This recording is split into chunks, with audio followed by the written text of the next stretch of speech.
மெய்யன்பர்களே, உங்கள் அனைவருக்கும் எனது பணிவான வணக்கம். நீங்கள் பார்த்து கொண்டிருக்கும் இந்த ஆகாச அருளமுதம் என்கின்ற காணொளி முழுக்க முழுக்க இறையின்பம் மெய்யின்பம் என்று சொல்லக்கூடிய மெய்த்தன்மையை நோக்கி சென்று கொண்டிருக்கும் ஒரு இறை வழிப்பாதை. இது ஒரு வழிப்பாதை. இங்கு கற்பனை, பொழுதுபோக்கு, உணர்ச்சிகளை தூண்டக்கூடியது, உண்மைக்கு புறம்பானது எதுவும் இடம்பெறாது.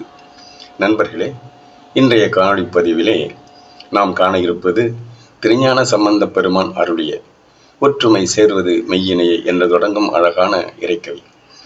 இந்த இறைக்கவியிலே ஒரு அற்புதமான தத்துவம் கூறப்பட்டிருக்கிறது. இந்த பிரபஞ்ச இயக்கம் முழுவதும் இயங்கிக் கொண்டிருக்கிறது. இதற்கு மூல காரணமாக விளங்கும் காந்தம் என்கின்ற பேர் ஆற்றலை பற்றி கூறப்பட்டிருக்கிறது.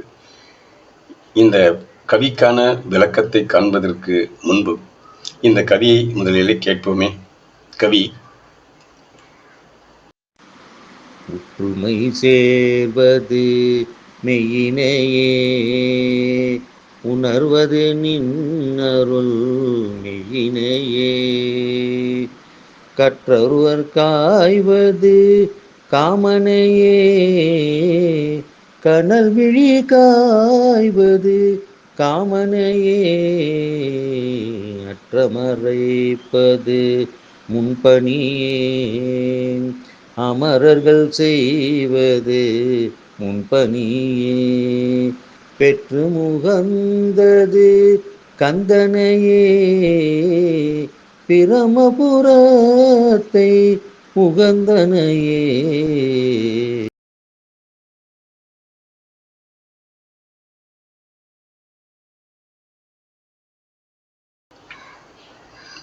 கவியை கேட்டு ரசித்து மகிழ்ந்திருப்பீர்கள். நண்பர்களே, இந்த கவியிலே என்ன கூறப்பட்டிருக்கிறது, காந்த தத்துவம் கூறப்பட்டிருக்கிறது என்று நான் கூறினேன். ஒற்றுமை சேர்வது மெய்யினையே, உணர்வது நின்னருள் மெய்யினையே, கற்றவர் காய்வது காமனையே, கனல் விழி காய்வது காமனையே, அற்றம் மறைப்பது உன்பணியே, அமரர்கள் செய்வதும் உன்பணியே, பெற்று முகந்தது கந்தனையே, பிரம்மபுரத்தை உகந்தனையே. அழகான கவி. காந்த தத்துவம். இந்த காந்த தத்துவம் பற்றி அறிவதற்கு முன்பு காந்தம் என்பது என்ன, அது பற்றி சின்ன உதாரணம் கூறிவிட்டு பிறகு நமது இந்த விளக்கத்தை காணலாம். அப்பொழுதுதான் உங்களுக்கு ஒரு தெளிவான விளக்கம் புரியும். காந்தம் என்பது என்ன?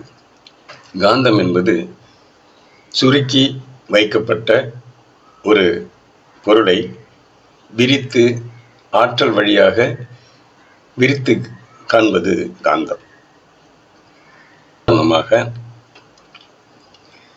ஒரு விதை இருக்கிறது.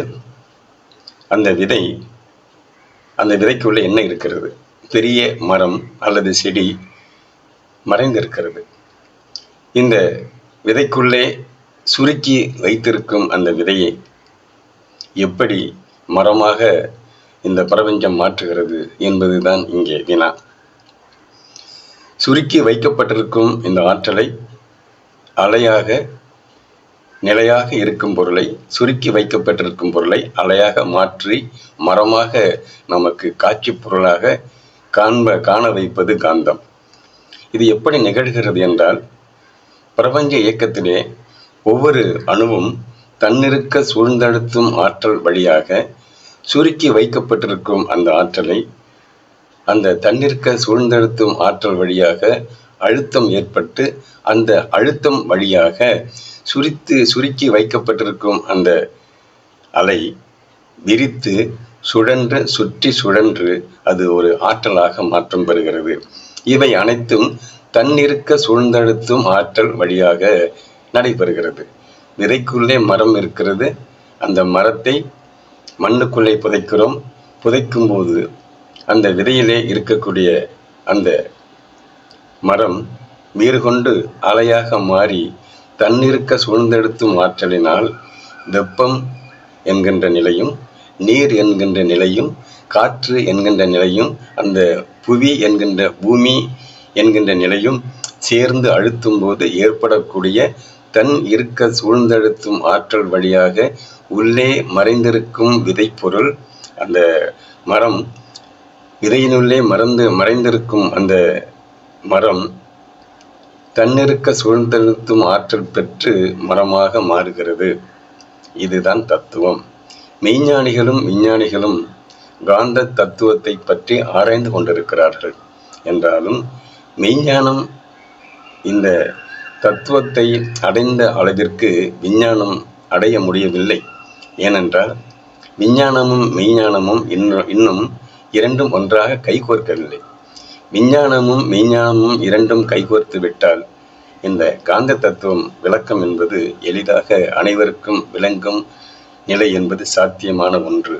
என்றாலும் மெய்ஞானிகள் தங்களுடைய தவ ஆற்றல் வழியாக இறைப்பொருளோடு இணைந்து இறைவனோடு இரண்டர கலந்து அந்த இறைப்பொருளின் தத்துவத்தை உணர்ந்து விளக்கம் பெற்று அந்த விளக்கத்தை உணர்ந்து அந்த உணர்ந்த விளக்கத்தை கவியாக ஏற்றினார்கள்.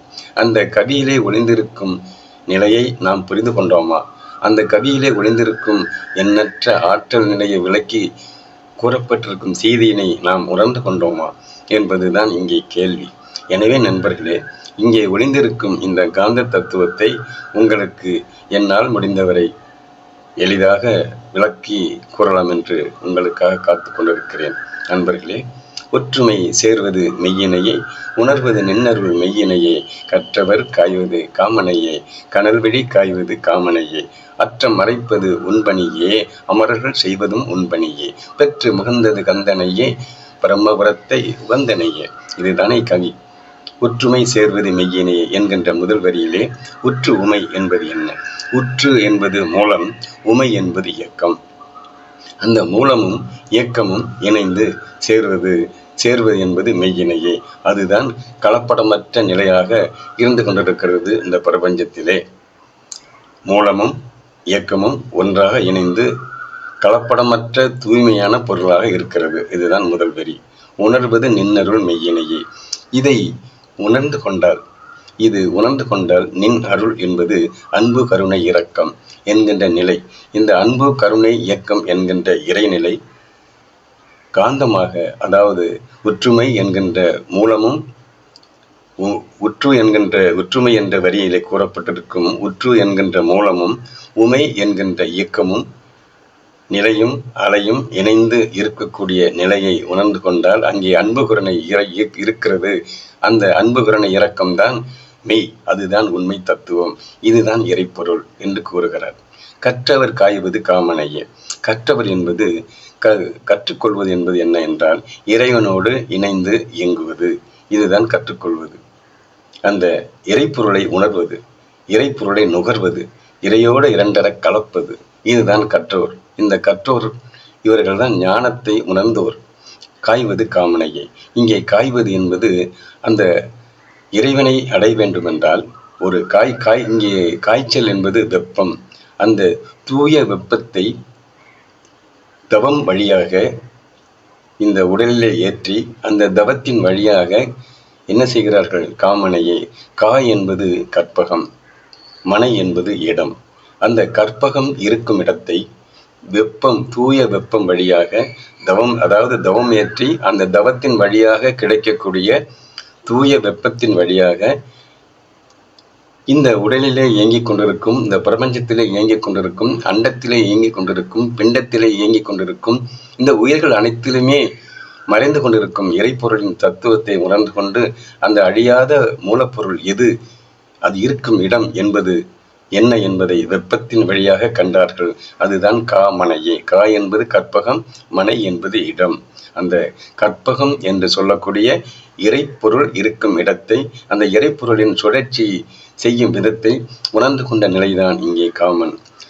கற்றவர் காய்வது காமனையே, கனல்விழி காய்வதும் காமனையே. இந்த கனல்விழி என்பது மூன்றாவது கண். தவம் ஏற்றும் போது ஏற்படக்கூடிய இந்த சக்கரங்கள் இயங்குகிறது. சக்கரங்கள் இயங்கும்போது எல்லா சக்கரமும் இயங்கினாலும் நெற்றி பூர்வத்திலே ஆக்கினி சக்கரம் இருக்கிறது. அந்த ஆக்கினி சக்கரத்திலே தான் இறைப்பொருளை காண முடியும். அந்த இறைப்பொருளை கண்டுவிட்டால் அதன் நடனம், அதன் பிரகாசம், அதன் ஒளி வெள்ளம், அதனுடைய வெப்பம், அந்த நிலையை உணர வேண்டும் என்றால் இங்கே கனல் விழி என்பது அங்கே நெற்றிப்புருவம், அங்கே நெற்றிப்புருவம் இருக்கக்கூடிய ஆக்கினை சக்கரம், அந்த ஆக்கினை சக்கரம் காய்வது என்றால் அங்கே எரியக்கூடியது, அங்கே நெருப்பாக கனன்று கொண்டிருப்பது காமனையே. அந்த அற்புதமான என்பது கற்பகம் என்பது அழியாத பொருள், அந்த மனை என்பது இருக்கும் இடம், கற்பக பொருள் இருக்கும் இடம். உடல் முழுவதும் உயிராற்றல் என்று சொல்லக்கூடிய காந்த நிலை ஓடிக்கொண்டிருந்தாலும் அதை உணரக்கூடிய தவத்தின் வழியாக காணக்கூடிய நிலைதான் நெற்றி புருவது இயக்கமாகிய மூன்றாவது கண் என்று சொல்லக்கூடிய கனல் விழி. அற்றம் மறைப்பது உண்பணியே. அதாவது இந்த தவம் ஏற்றுவதன் வழியாக துன்பம் என்கிற நிலை மறைந்து விடுகிறது. அற்றம் என்பது துன்பம், இந்த துன்பம் மறைந்து விடுகிறது. அப்படி என்றால் அங்கே பேரின்ப நிலை உருவாகுகிறது. இன்பம் துன்பம் பேரின்பம் என்ற நிலைதான் இருக்கிறது. எனவே இந்த பேரின்ப நிலை வேண்டுமென்றால் துன்பம் மறைக்கப்பட வேண்டும். எனவே இந்த இறைவனோடு மூன்றாவது கண் திறக்கப்படும் போது ஏற்படக்கூடிய விளைவுகளின் வழியாக அந்த காந்தம் என்கின்ற பெரும் ஆற்றல் உந்தப்பட்டு அந்த காந்தம் இந்த உடலுக்கு கிடைக்கப்பட்டவுடன் அந்த துன்ப நிலை மாறிவிடுகிறது. துன்ப நிலை மாறிவிட்டவுடன் இங்கே பேரின்ப பெருங்கழிப்பு நிலை உருவாகுகிறது. இதுதான் சொல்லுகிறார், அற்றம் மறைப்பது உண்பணியே, அமரர்கள் செய்வதும் உண்பணியே. இந்த அற்றம் மறைப்பது உண்பணி என்பது இங்கே பணி என்பது இறைவன் கொடுக்கக்கூடிய நிலை. அவன் இறைவன் பணி, துன்பத்தை மறைத்து விடுகிறான், அது இறைவன் பணி. இங்கே 2 பணி இருக்கிறது பாருங்கள். மெய் என்றும் காமன் என்றும் பணி என்றும் கந்தன் என்றும் அதாவது இரண்டு முறை அழகாக சொல்லியிருக்கிறார். எனவே இந்த அமரர்கள் செய்வது உண்பணியே என்று அடுத்த வரியிலே கூறுகிறார். அமரர்கள் என்பவர் யார்? அமரர் என்பது நாம் சாதாரணமாக அமரர் என்றால் யார்? இறந்தவர்களை இந்த உயிர் உடலை விட்டு நீங்கியவுடன் நாம் கூறுவது அமரர் என்போம். எனவே நாம் உயிரோடு இருக்கும் போதே இந்த அமரத்துவம் அடைந்து விடுகிறோம். அப்படி என்றால் இறைவனோடு இரண்டரை கலக்கும் போது இந்த உடல் இயக்கம் முற்றிலும் அழிந்து விடுகிறது. உடல் இயக்கம் அழிந்து இறை இயக்கம் தொடங்கி விடுகிறது. இறை இயக்கத்தோடு தொடர்பு கொள்ளும் போது அந்த இறை பொருளாகவே இந்த உடல் மாறிவிடுகிறது. நீங்கள் தவம் செய்யும் போது உங்களுக்கு ஒரு நிலை ஏற்படும். அந்த நிலைதான் உடல் அற்ற நிலை. அந்த மெய்யான இறைவனை நம்மோடு இணைக்கும் போது, இந்த மெய்யிலே இணைக்கும் போது இந்த மெய் அழிந்து விடுகிறது. உண்மையான மெய் என்று சொல்லக்கூடிய இறைப்பொருள் உணர்த்தப்படுகிறது. இதுதான் இறைவன். இறைவன் என்பவன் மிக மிக மிக மிக லேசானவன் என்றால் மிக மிக நுட்பமானவன். அந்த நுட்பமான இறைவன் உள்ளே நுழையும் போது நமது உடலும் நுட்பமாக மாறிவிடுகிறது. நுட்பமாக மாறும்போது அங்கே எடை அற்ற நிலை, உடல் அற்ற நிலை, மனம் அற்ற நிலை தோன்றிவிடுகிறது.